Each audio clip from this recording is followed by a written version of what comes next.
Welcome listeners to episode 12 of the Running Guide podcast, where I aim to provide informative content and interviews with elite athletes from around the world, like in today's episode where I'm chatting to a stalwart runner of distance running who's had a very lengthy and successful career over varying distances and also in the sport of triathlon. Welcome to the Running Guide podcast, Magnus Michelsson. How's it going? Yeah, good. Great to catch up. Finally. Definitely, mate. No, that's all good. You're a busy man. Look, you've just come off fresh pacing duties down the Melbourne Marathon. How'd that work out for you? Yeah, pretty well. There was a guy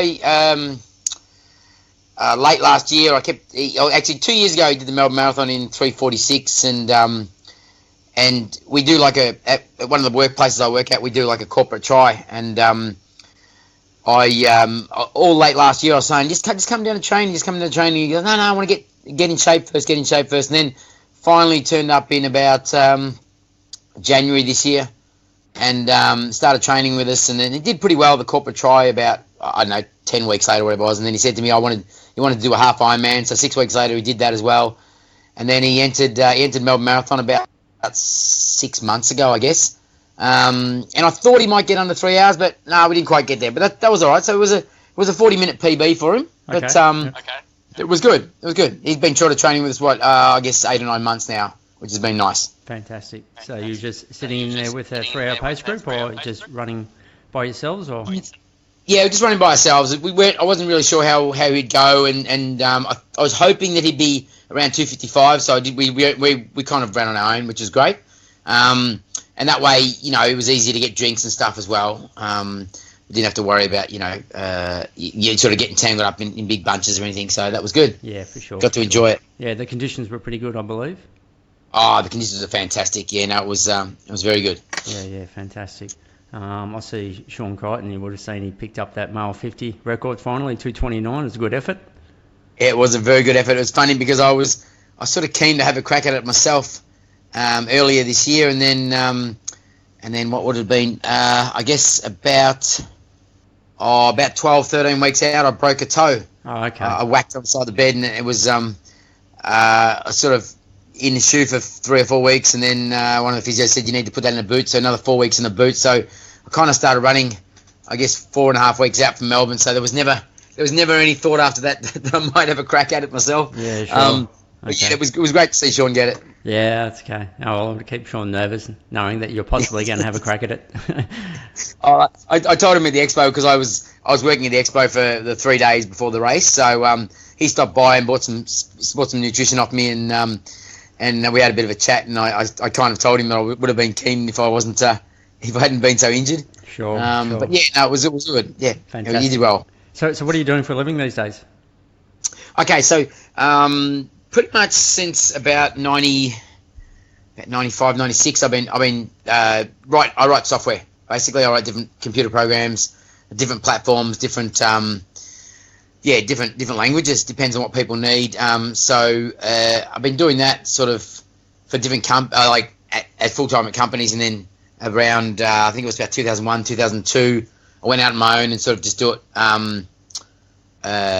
just for myself, and then sort of companies get me in there as a consultant, and I do a bit of contracting for them. Okay. So I do that kind of 4 days a week: Monday, Tuesday, Thursday, Friday. Sometimes on Wednesday as well. Just depends how busy the week is. And then the other days I sell 32 GI, which is a product I used to bring home in my luggage from South Africa. Okay, rightio. So that's that's obviously sports nutrition take in. Okay, rightio, excellent. Yeah. So it was just I used to put in my luggage. I'd go over to South Africa, go to the expo there at Comrades, pick up a tub or two, put in my luggage. A year later, I'd go back again and get it again. And then one year my wife said to me, "No, you're not going this year." And I had to get one of the other Aussies, Digger from Queensland, to go pick me up some. It was probably about 6 or 7 years ago, I guess, when he couldn't really get it in Australia. He had to bring back a tub for me, and I gave him some money, so that worked out pretty well, which is good. Yeah, so I got some that year, and then nowadays I have so much it's stacked to the ceilings. Okay, right, yeah, excellent. I'll have to check it out.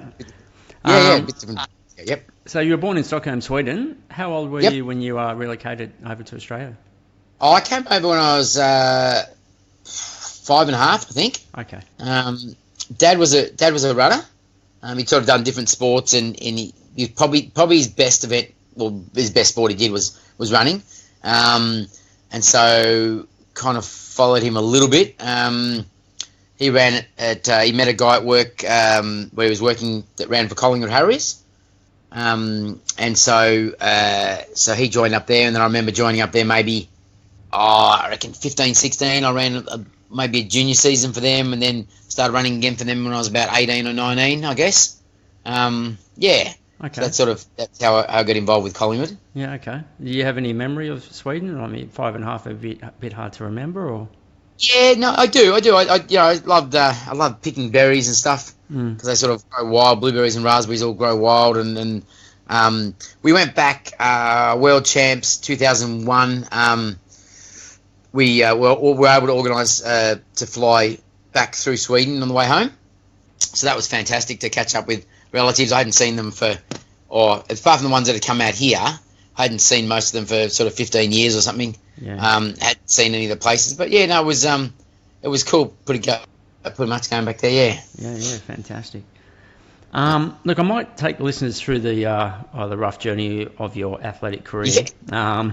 And I'll probably miss a lot of it because there is a lot there. So, just fill in any blanks for me at any time, Magnus. No problem. Now, a couple that I've found here that are pretty interesting. You ran a marathon in 1985 when you're only 17, and it says that you correct. ran that in 2 hours 40. That is correct. That's a good effort, mate. Yeah. So I'd run. I think I'd run a half or two, and I said to my dad, it must have been just for Christmas, just after I turned 17. I think. So I was 16, 17 I was when I said that I want to run a marathon. And so he said, all right, well, and made sure that I did the right training and everything. And I remember Queensland, we were on holidays and we'd run long runs up and back in the heat, and it was good. It was great. And it was probably, it went well. I hadn't really run any sort of more than sort of 30, 32K before the race. Yep. And my first 32K down at Williamstown went really well. I just sort of sat with the leaders. I think I was about third or so. We were running about 35 minutes every 10K. So I remember going through 10K in 35, 20 in 70, 30K in 145. And pretty much about 31, 32, I dropped off the pack, it was really hard work. I'd never run that far before, and it was tough. That last 12K was really hard. I think I ran the next 10 in about 40, maybe 41 minutes, and then the last 2.2 from memory, I ran about 10, maybe a bit over 10, and I do remember my dad was catching me really quick. Okay. He was a bit behind me, but I think he ended up running 2:41. He was about a minute behind me in the end. He couldn't quite see me, but he was catching me really quick, so I was able to hold him off, which was nice. Yep. I know. But that was my first marathon. And then obviously from there I went into triathlons. Did a few things there. Yep. And then when they announced the Olympics, I thought, well, hang on, I'm really struggling to make the Australian team in this triathlon team. Let's give the marathon another show. And sort of, that's sort of how that went. Yep. I'll touch on that, but I'm just out of interest. What was your father's PB for the marathon? Dad ran at 2:32. Okay. Yeah. He ran top 20 in Melbourne Marathon a number of times. Was never seeded. Like he was always sort of had to fight his way through and did pretty well. He made back then they had a Victorian Championships about seven or 8 weeks before the Australian Championships, and he ended up being selected as first or second emergency. Went to Sydney to race the Australian titles, and I think he was about fifth Victorian home. Okay. Yep. So that was really good. Like I had a 6-man team, and he was about 7th or 8th in the trial, and then finished about, I think it was about 5th the Australian title of the Victorians. Yep. I don't know how he finished overall. Yep. I think he ran about a 2:33, 34. He also, probably best shape he was in was near the end of one of his last, sort of towards the end of his Melbournes, he was training really well, and we'd go swimming at Craigieburn and the pool there, and he'd go running around the streets. And taper week, I think it was a Tuesday, he went out running, and one of the cars came out of the driveway and ran him over. And so he was black and blue down one side. Turned up, ran Melbourne. We sort of watched on TV, and he ran at 2:40. And I reckon that was probably the week he could have broken 2:30. Okay. He was in really good shape, and I thought, that's the way it goes, I guess. Yep. I guess we should mention his name. Oh, Leif. Leif's my dad's name. Yeah. There we go. Awesome. He did well. So triathlon, I've got here in 1988, so you would have been, if you were 1785, you would have been, say, 20, depending on when you were born. Yep. You went over to compete in the Triathlon World Ironman Championships in Kona, in Hawaii. Yes. In that, those hot lava fields, mate. So you finished 87th, the youngest competitor to finish there in the top 100. I mean... That's right. Yep. So that's pretty solid to head over there. That's such a young age. Had you done? I mean, I guess to get to the world, you would have had to done a qualifying Ironman, probably up there in Foster, was it, or in those days? Yeah, up in Foster. I went to Foster at the start of the year, so I was 19 when I qualified. Yep. I remember the night before the Ironman. I'd run a marathon the year or two before, and I remember just all night being so nervous. I couldn't sleep, I thought about how hard that marathon had been. And I thought to myself, geez, I've got to swim, 3.8K, ride 180 and run a marathon. And that was really scary. I remember lying in bed till about 4:30 in the morning. Or maybe, and I had to get up at 5 to get to the race. So I had all of, I reckon, 20 minutes sleep. The race went pretty well. I swam well. A few people passed on the bike, and then into the run, I was leading the juniors early on. And I remember about 13K, I thought, this is pretty hard. And I had to lie down on this stretcher. And I remember these guys just feeding me all this food and trying to get me going again. And I got back up again and walked probably, I reckon, the next 15K, just trying to get myself back in shape. It was a real struggle. And then the last 13, 14K, I obviously came good past. I dropped back to about 4th or 5th junior. And then... how do you actually know where you are positioned as a junior? At the time, there was time a few people told me. Oh, okay. And the thing was, there was an under 20 age group, so all the guys in that under 20 age group were well known. Well, all the good ones anyway, I knew them pretty well. Okay. Yeah. Because they were all basically, top 3 in their age groups around the state titles. Yep. So I knew them. There was 5 or 6 guys that probably could have qualified in other age groups, but because it was such a small age group, it was a pretty tough age group to qualify in. And so I kind of knew them. Saw them go past me, and then passed them all back. End up winning the junior section at Foster. I only did it was a 10:19. And so Hawaii 9:42 was 6 months or whatever later, and that was obviously my PB for a while. Yeah. Yep, sure. And have you been back since then to do Hawaii? Yes. So on my 50th birthday, I decided to go back. So as a 49-year-old, I went to Busso, year and a half ago now, and almost 2 years ago now, and decided I'd go back and qualify. So I qualified there, and then went back to Kona last year. Oh, okay. Right, yeah. I think in my first... when it says 87, does it say where I finished in the 18 to 24s at all? No, it doesn't. No, it doesn't. I think when I was 87th, I was about 7th or 8th in the 18 to 24s. And in the 50 plus this time, I missed the podium by 4 minutes, and I was again about 7th or 8th. Okay. So that was pretty good. So similar result, I guess. Yeah. And you got those cream conditions last year. Yeah, exactly. Yeah. So that was the part. Yeah. No, that's fantastic. How does your body handle the heat? Are you one of those guys that does reasonably well with the heat? Well, when I did testing on me, they found that I take a little bit longer than the other guys to acclimatise. Okay. But when I do acclimatise, I acclimatise really well. Yep.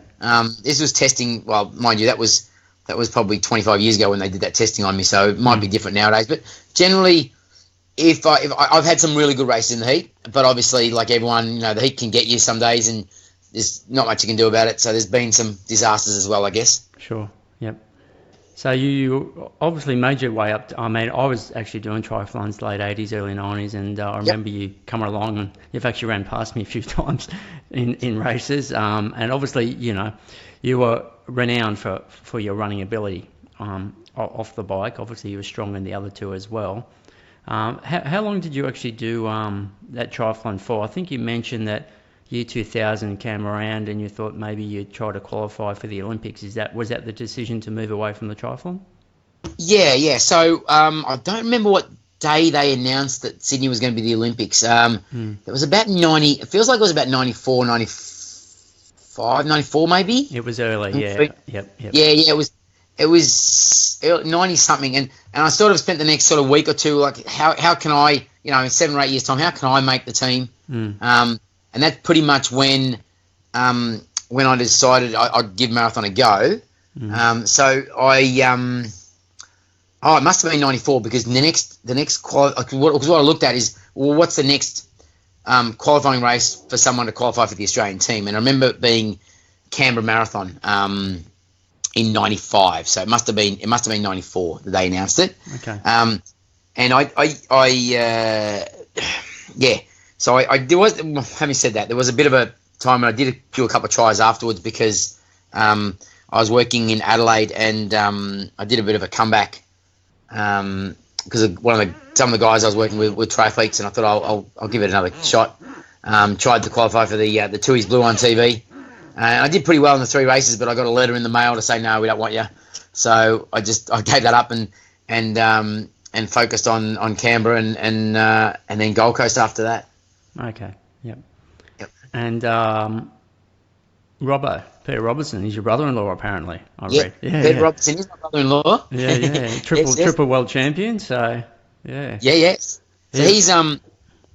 No, I was going to say, I remember. I mean, he came along. Guys like Welsh and Bevan and Miles Stewart were running quick off the bike, and then Robbo came along, and suddenly we had someone else that could run or outrun them. So it was great to have him. Yeah. Yep. So Pete came along as a 16-year-old, I think, to my squad. So I was coaching at Monash Tri Club in the late 80s, early 90s. Yeah. Had a pretty big squad there. Pretty much till I got a full-time job. I was working there probably about 5 years maybe. So Pete came along as a 16-year-old. He could run a bit for a young guy. But he did struggle a lot in the pool and on the bike. We went down. He'd probably training with us for about 3 months. We went down to one of those Weet-Bix triathlons down at Williamstown. It was, and it was 107 kids in the under 16 or under 17 that he was in, and he was out of the water he was third last out of the water, and then he rode into about 40th place, I'd say, about 42nd place, and then he ran himself into 20th. And 20th, it's respectable. But when you look at it, like, it was a 40-minute race, and the guys that were winning it were probably beating him by a good 7 or 8 minutes. Guys like, I don't know if you know, Troy McKenna, Martin Toomey. They kind of went on to do other things in triathlon a bit later. Sure. But obviously not as good as Pete. No. And I remember walking back and Mr. Robertson saying to me, I used to take him swimming, but he really, and I said to him, look, don't worry. He at training, he's the sort of kid that, you tell him something, you don't have to tell him twice. He was doing exactly what you said. He was always there learning. He was, and if you said, do this, don't do that, he did exactly that. He was there every session. And so you could see there was going to be massive improvements in him, but you never really know how much you're going to get. And so he just, so Martin, who's also training with our squad, I remember Martin leaving our squad maybe 6 months later or so. And then Pete come up to him saying, I want to beat Martin one day. And I said to him, look, you'll beat Martin in a couple of years' time. Don't worry about it. And it only took him 12 months later, and then he was beating Martin, and he was beaten. Then obviously went on to win a number of races and a number of world titles after that, which was it's amazing now when you look back at it, really. Yeah, no, it's very successful. He always had a big smile on his face, and he always came across as a bit of a larrikin. Right. Yeah, sure. No, that's awesome. Now, is that your wife Susan's brother, or is that? Yes, that's Susan's brother. That's right. Okay, right, yeah. And she was obviously pretty accomplished Australian elite runner herself. She's got a pretty big range there from the 1500 all the way up to the marathon. Yes. She ran a couple of world champs in the halves, and possibly did she run world champs in the marathon, or was it mainly the halves? Yes, the marathon. No, the marathon. She ran the marathon in 2001 and world champ half twice. She won World Cross. Australian Cross once. Yep. She ran World Cross twice, I think. Yep.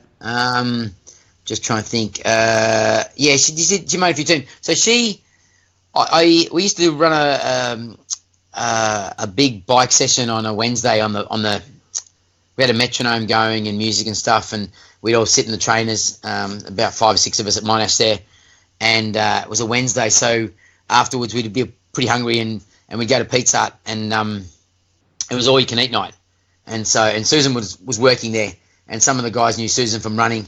Susan at that stage was second year uni. Her running had been going backwards for the last couple of years. She was probably drinking more than running, and so she hadn't at that stage qualified for nationals. I think she had a best of from memory 4:45 at the 1500 at that stage. Hadn't run really. I think her 3K was the longest race she'd actually run at that point. And so she came and joined the squad, and sort of started swimming with us, riding with us, running with us. And I think just that all that base work really helped her. And then she was able to then to obviously the speed she had was then able to help her in all the events from that on, which was pretty good. I mean, she did really well. Not far from making Olympics or Commonwealth Games. I mean, she made Worlds obviously in a few things, but not Olympics. Yeah, for sure. Look, I'll read out some of your PBs just so the listeners get an idea. This is off the IAAF profile, mate. They're usually right, but you can correct if not. 3,000 metres, 8:22 in 2004. We've got the 5,000 metres, 14:26 in the year 2000. 14:19. 14:19, there you go. Was that in 2000? That would have been, I think it was in 2000. Okay, we'll go with that. I think it was in 2000. It was, it must have been 2000, that one. Okay. 10,000 metres, 29:33 in 04. Yep, that's right. 10K on the road, 30:25 in 2001. Ooh, I reckon I'd run faster, but I'd have to check. Sure. Because I've definitely run 20K in under the hour twice. Okay. So at least one of those 10Ks would count as a 10K PB. Yeah, for sure. 10K. Half marathon, I've got 62:51 in 1999. Yep, that's right. You also won, I see there up in Noosa, the half marathon national titles. Yes. In 2002. Yep. I imagine, was that hot? Yeah. It was all right. Okay. So I finished second to a guy called Jussi Utrain who won City of Surf. Okay. And there was me, Jussi, and Dean Cavuto was third that day. Okay. I think it wasn't too bad. I mean, I didn't mind. I never minded sort of 20 odd degrees. Okay. It was always when it was 30 something that was always a bit tougher. Yeah, for sure. And looks like your PB was down there in Melbourne, the 2:14 flat in 03. Yeah. Still the largest winning margin today. You won that by 11 minutes and 7 seconds. Yes. So at the Collingwood Club Rooms, it shows up as 2:13. 59.87, but I'll take that one. Yeah. Become a 2:13 man instead of a 2:14 man. And it's a great photo of me, sort of with my arms out, going to the finish line. I always wish I'd realised that was going to be my PB and try to find a couple of seconds. I just never even thought that it was going to be that day. No, that's right. No, it's a good photo. I'm actually going to use that one on the podcast. Yeah, it's a great photo. Yeah, and you were flying that day. I read somewhere when I was doing my research for this that. I think you had Japan coming up in a couple of months, and maybe it was Susan that said, just don't want you going under 220, but you got out there and just felt fantastic, so you just went for it. Is that right? Well, yeah. The whole time, my head was, no, don't break 220, don't break 220. And so I went out, I think the first 5K, 16:20-ish. I ran with a guy called, hang on, what's his name? From Glen Huntley. I can't think of his name now. Think of his face. I'll think of it later. But I ran with him for the first 5K, and then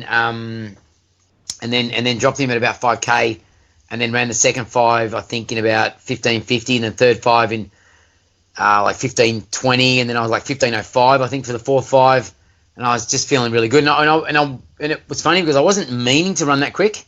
It's just I felt great, and then I sort of stopped looking at the watch for a while, and it was only the last 2K when I ran the last 2K of my quickest 2K for the day. I ran the last 2K in something like what was it? 6. I think it was 6:20. No, sorry, last 2.2K. So 6:27, I think.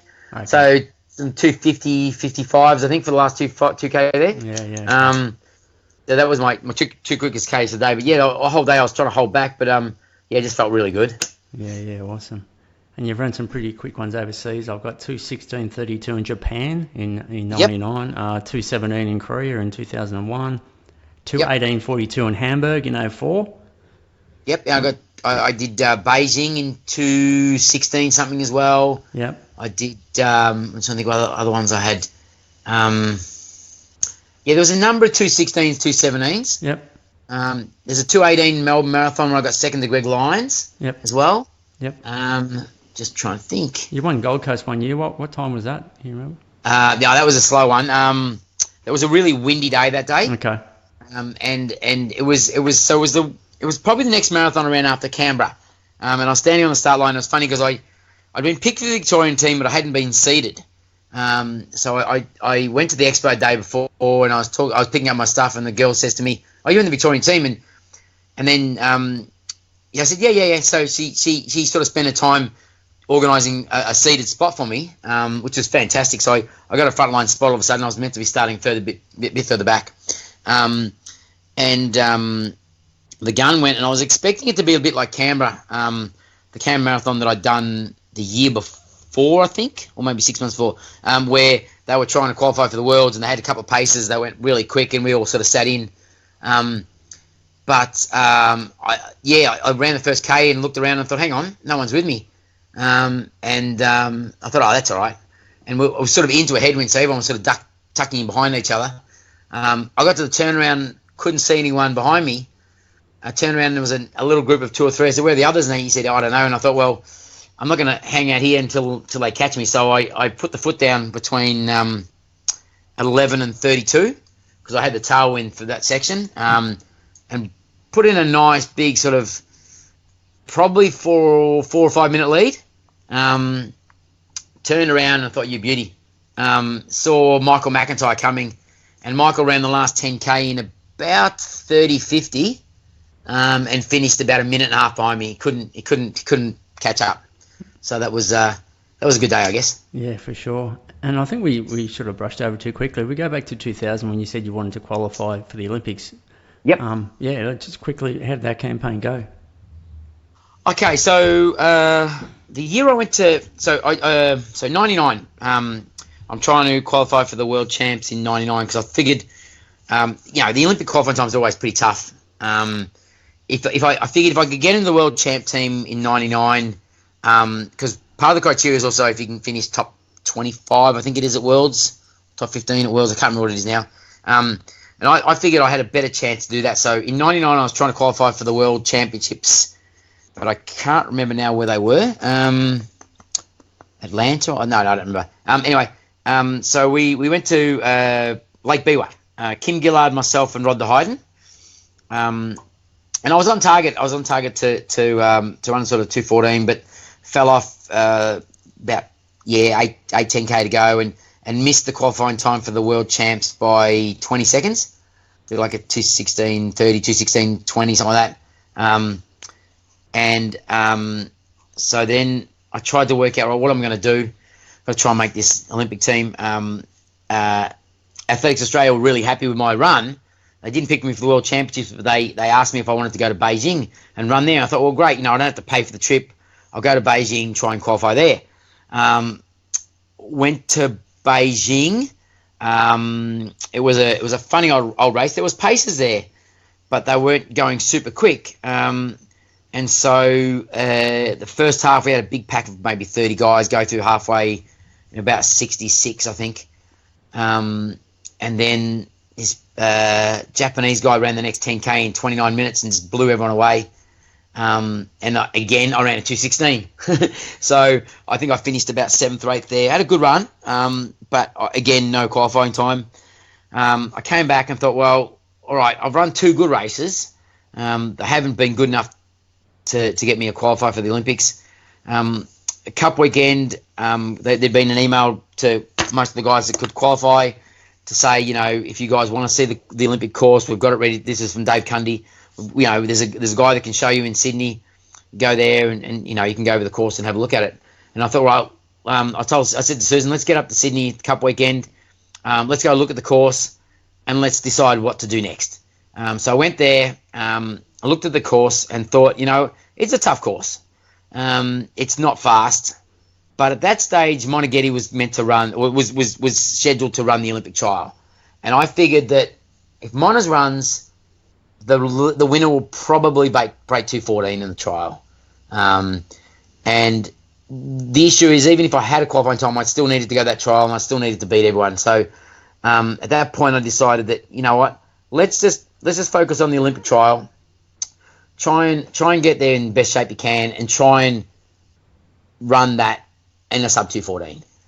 So that was in what would that be? November, early November. When the Olympic trial was, I think, early April. So 6 months later. Preparation went really well. I was running really well. About 5 weeks out, a few of the guys that were trying out for the Olympic trial were racing a half marathon in Bendigo. What was it called? Eaglehawk half in Bendigo. I trained the day before, did some Ks with the guys in Caulfield, went surfing with some friends all day. I really just wanted to have a hit out, so I wasn't too concerned. Had about 3 or 4 hours sleep because I slept at my sister-in-law. It was Robbo's oldest sister's place in Balan, and then drove to Bendigo. Turned up there, and Rod the Hyden said to me before the start of the race, he said, I don't want any passengers today. I said, that's fine with me. So we ran the first couple of Ks. I think we ran the first K in about 3:04, and then we did a 2:58, and then a 2:52. And by that stage, it was just the two of us. But it was a kind of a difficult course because it was that one in Eaglehawk had about a kilometre or maybe a mile hill every lap. And I ran a 64:10 on what I reckon is probably the hardest half marathon course I've ever run, and probably pretty close to the best I've ever run. I'd be surprised if anyone goes and breaks that record in Eaglehawk. I reckon it's one of my better runs. So that was sort of 5-6 weeks out from the Olympic trial. Olympic trial comes along, and we all sort of flew up on similar flights. I think we did another. There's probably about 20 or 30 of us in this bus. Guys that had A and B qualifiers, and guys that were pretty close. We drove over the course again. Miners and Troopy and De Hyden and Quilty and everyone was in the car. I think Pat Carroll was there. And at that stage, there was meant to be some paces. So they'd organised some guys to pace. I think, I don't remember who it was. There's a couple of guys there that were meant to be pacing. Anyway, on the Saturday, I think Monash comes up to me. This is obviously the day before the race. We've handled drinks in, and he said, they've decided, one of the guys with the A qualifiers has decided that we don't want paces tomorrow. And at that point, I thought, well, he sort of looked me in the eye to see what my reaction would be, and I said, well, I hope the other guys can keep up then. And that's kind of, I said it a bit jokingly, but it kind of ended up that way anyway, because the race started, and there was a couple of guys that had B qualifiers that I thought would all try and run A's. Someone I didn't know led the first K. I led the second K. Sean Quilty led the third K and sort of dropped off the pace a little bit because I'd picked it up because I wanted it 3:10 or quicker. I think Sean ran a 3:20 on the third K, and I decided, all right, I better pick up the pace again. So I went back to the front and then picked the pace up. And at K4, I looked around and I was about 20 metres in front of the field. And I thought, well, that's fine for them. I'm not going to be going to the Olympics if I run slow. So I decided I'll just keep the pace going and try and run that 2:14 pace. Do you know what the park was at the Olympic trial? I can't remember what's that big park in Sydney. In the Centennial Park, or? Yeah, I think is it Centennial Park, the big one? Yeah, Centennial. Yeah. Yeah, I think it's Centennial. I remember going through Centennial Park and some guy said to me, "You're a couple of minutes in front," and I thought he was joking. And I went out and then out to the turnaround and then came back and he was pretty much right. I was a couple of minutes in front. I'd gone over the course before the trial, and I decided that at 35K I needed to be under an hour 51. I don't know if that's a foolish or whatever, but I just figured that last 7.2K, it's still pretty hilly. I didn't believe that I could run it in any better than 23 minutes. So in my head, I always had that 151 in my head. And I had a couple of splits before that as well. I had the 30K split and the 20K split that I felt like I needed to hit to be able to make the time. And I remember being 25K, I was a couple of minutes under. That was great. Then we went over Anzac Bridge, which is it's an enormous bridge, especially the way we run it, because we ran down the off ramp and then up the things. That made it really steep and long. It was probably a couple of K long, and I lost a fair bit of that couple of minutes that I had over Anzac Bridge. I was still under, but not by much. So I came off Anzac Bridge and I lost a bit of time. I was still a fair bit in front, but that was all right. So the other end of Anzac Bridge is 30K, and I was still a little bit under.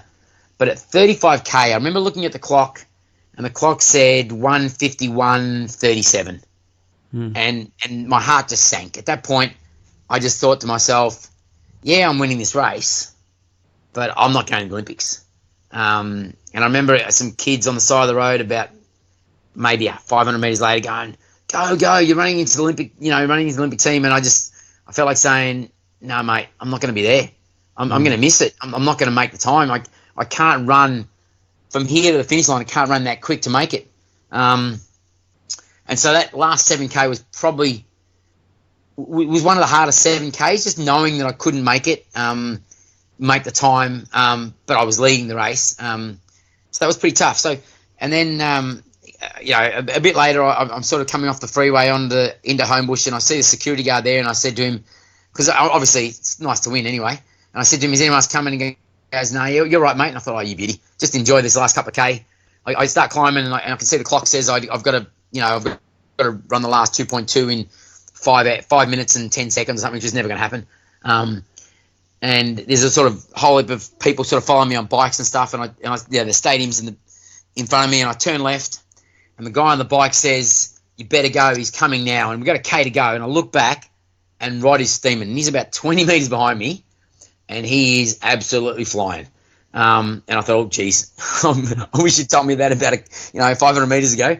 And so he obviously passes me just after I see him, which means I'm second. I'm running into the stadium thinking, I've just lost a whole heap of money coming second, because there was a bit of prize money for first. It was a little bit for second, but it wasn't quite as much as first. And my thought was, just don't let anyone else catch you. So across the line, knowing that Rod had qualified after I'd beaten him in Biwa, he qualified at Fukuoka by a couple of seconds, and he was obviously going to the Olympics at that point, and I wasn't. So it was a bit of a pretty hard moment, especially going into the press conference. You got 20 or 30 reporters. You're sitting there, you're pretty shattered. The guy next to you is obviously in the team, and you're not. But yeah, it's what sport is, I guess. Yeah, no, it's a tough one, mate. All right, let's. I know you're on a short time window here, so let's move over to Right. Comrades, mate. You've obviously got some sort of love affair with Comrades. You've done it, what, 11, 12, 13 times? Is that right? 12 times, yeah, 12 12 times. times, yeah, fantastic. And one of your results is, I imagine, would be one of your best results ever when you went sub 6 there. Was it 5:53 you ran? Yeah, yeah, 55, yeah, it's 5:55, yeah.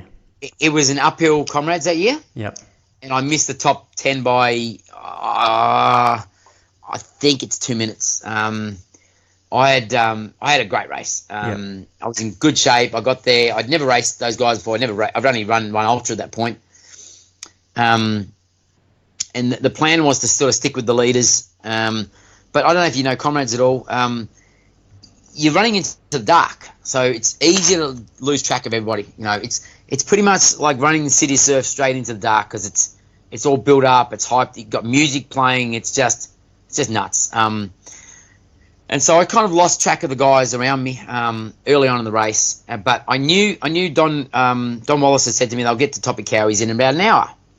So I get to Cowies, I look at my watch, and it's an hour 30 seconds. And I thought, fantastic, I'm about where I want to be. I feel good. The leaders, the favourites are probably just up ahead of me because I'm an hour 30 seconds. So I'll just start catching people, and I'll catch them sooner or later. And I start catching some more people. What I didn't realise was the favourites were actually behind me. Okay. They were about 20 seconds behind me. And I catch the winner from the year before. What was his name? Anyway, the winner from I think 2006, 2007, the downhill one. I catch him, and I think, oh, this is good. It's good. And then coming down to Drummond, just after Bothers Hill. Some guy on the side of the road says, you're coming sixth. And I went, what? Coming sixth. And I realised at that point that I'd gone way too hard. I come into Drummond about fourth or fifth. I passed, because Inchunga's, it's a magnificent hill. Nice long climb. Passed a few guys up there. So I'm about second or third at the top of Inchunga. Feeling good. And I come into a place called Harrison Flats. And if you ever seen the Tour de France, you get your motorbike there, and you get people right up next to you. This is like a little shanty town. Mm-hmm. And there is literally 400 kids on the road, and there's a motorbike in front of me, like 30 centimetres in front of me, trying to part the crowd. And these kids are right up in my face, just screaming their heads off. And it's probably my favourite running moment ever. It's It's just, you win races and people are cheering and you hear your name, whatever. At that point in time when these kids were, 30 centimetres from my face, just going nuts, is nothing like it in the world.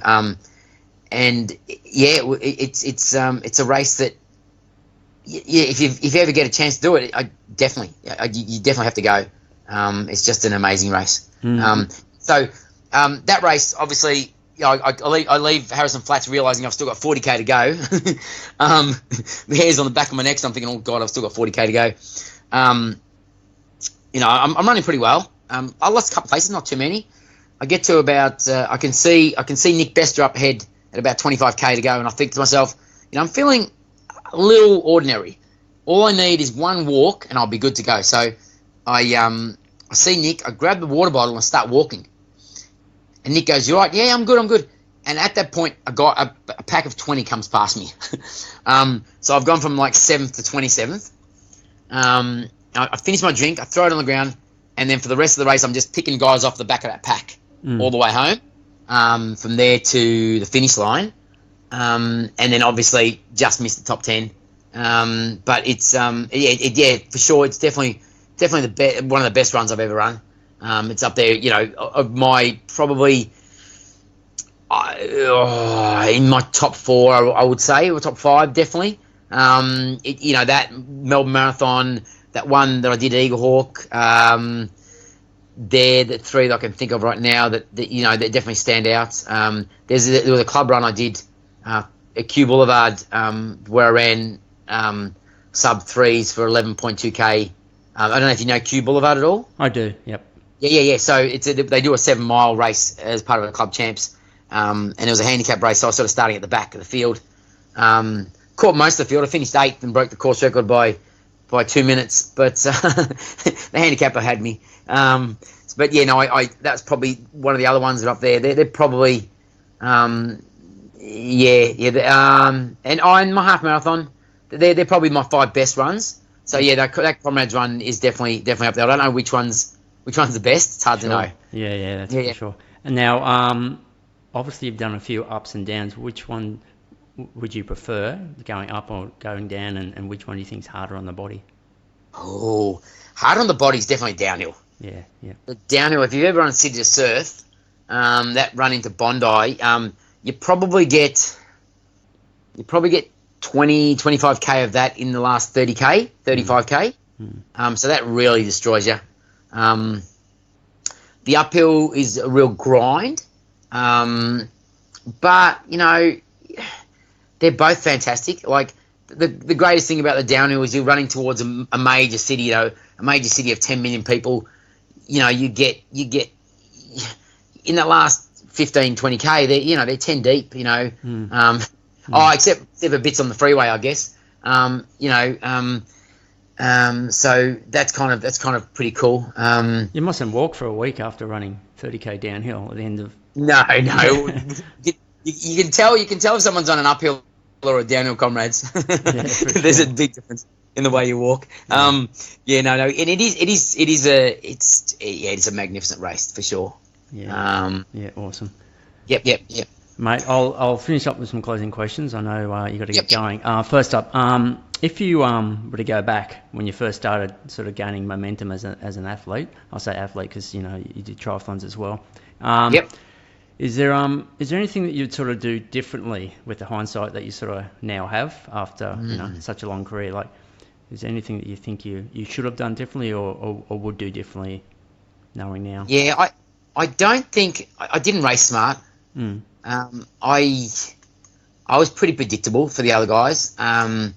I generally, it's funny because world champs 2001, I'm lining up the world record holders on my inside, and I get nudged and I touch the track, and I didn't even think about it till later. Like I was happy to race anyone, and there was times when I shouldn't have been racing the clock so much. There was times when I should have just sat back, watched what the other guys are doing, and raced differently. I think I became pretty predictable for people. They kind of knew that, they knew what shape I was in. They knew what they needed to do to beat me. But I don't know. Maybe I wouldn't have run as well. I don't know. It's hard to know. What else would I have done differently? What about in training? You were pretty happy with the load and the intensity and all that? Yeah, the load. The training. The training I was pretty happy with. What I did in training, I look back and I got myself in really good shape. There's times there, where things I can't understand how I could have done some of the things I did. To give you an example, I once did a session around the Tan where I ran 5 laps in under the hour, and I can't run one in under 12 now. In fact, I can't run one in under 13. And I ran 5 basically. Did you have a coach back then, or you? No, it was just me, but pretty much. Maybe I needed a coach. That might have been good. But and then there was other times where, I was pretty happy with the training I did. I reckon. It probably wasn't the training; it was probably more the way I raced. Maybe I could have gone easier at times. It's hard to know. You kind of lay it on the line and you hope for the best. There was plenty of people that were better runners than me that didn't do that well. So I can't really complain. Well, better than me at a younger age, definitely. Sure. Probably as a 19-year-old, there was plenty of guys that were much quicker than I was. I was pretty happy. And I don't know. Yeah. No, it's been pretty good. You must have been doing lots of things right for sure. No, I was pretty happy. Cool. All right, just a couple maybe for the listeners to take away some info. What do you feel is the number one mistake that most runners sort of make in their training or even their racing? What's something you see repeatedly people making the same mistake, getting it wrong? I think it's a mistake nowadays to put everything on Strava. Yeah. I know when we trained, there's your recovery runs and your hard runs and your long runs, and you could go running with Monash or whoever, and we wouldn't be going hard. We wouldn't be going fast. No one would even look at what pace we ran. We were just running for 2 hours, 2.5 hours, whatever it was. And you never, and I think it's a mistake. So many guys now, I see them log things that I think, that's a pretty good session. But I think they might have got shocked if they'd seen some of the things I'd done back in the day. Like there was one day where Rod the Hyden and I we used to do a 20 mile from his house. We used to run out and turn around, and it was on. Like we would run like a hilly course home, and plenty of times we'd be averaging 3:01, 3:02. There'd be bits where it was really quick, and that was just a Thursday run. And so I see these guys post whatever, and people judging them on their easy long run or their recovery run, and really I wish I almost feel like saying make that private and just show them your main sessions, because really how quick you did your recovery run doesn't equate to how fast you're going to race. I remember the day I did that 14:19. I was there. It was my biggest ever training week. I was warming up, and everybody was passing me. Like there was 40 guys in this field, and all these guys were lapping me in the warm up. And I was thinking to myself, "Geez, I'm tired. I just want to get the qualifying for the team. And I started at the back of the field, and I was sort of running around, and 3K into it, I started to go, you know what? I'm not running that slow here.